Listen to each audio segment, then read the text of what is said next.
Assalamu alaikum. Today I'm going to be talking to you about the loss of wealth and life. This is something that happens with us in our lives. In our lives, we always have ups and downs.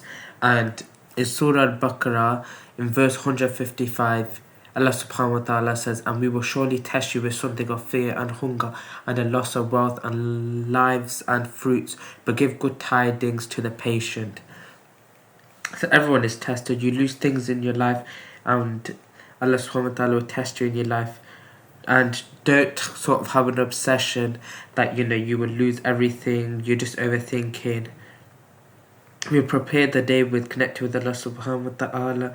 If we bear patience and say inna lillahi wa inna ilayhi rajiun, in times of calamity, Allah will grant you something better. If He takes something from you, if you lose a loved one, you're going to be reunited with them. It is painful. It's not easy. You need to bear patience and be happy when you will be reunited with them. So whatever test you face in life, always reach out to Allah subhanahu wa ta'ala. Maintain patience, as it says, because good tidings are given to those who are patient, as this verse is saying.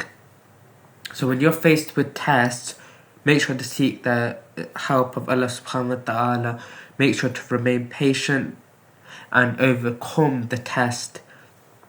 Because the prophets and the companions, they were tested in many ways as well.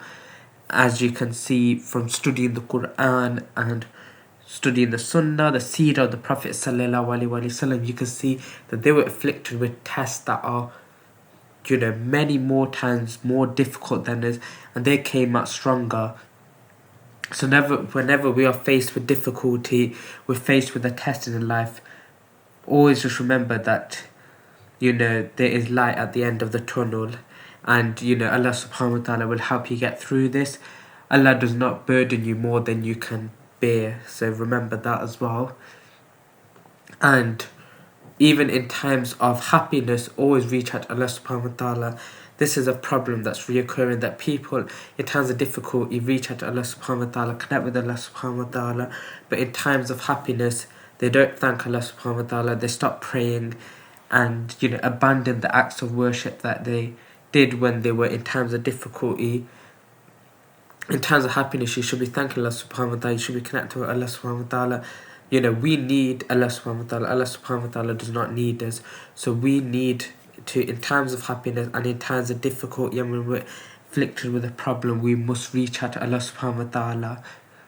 And that's the most important message. So you can get through it. Whatever you're facing in your life, you will get through it.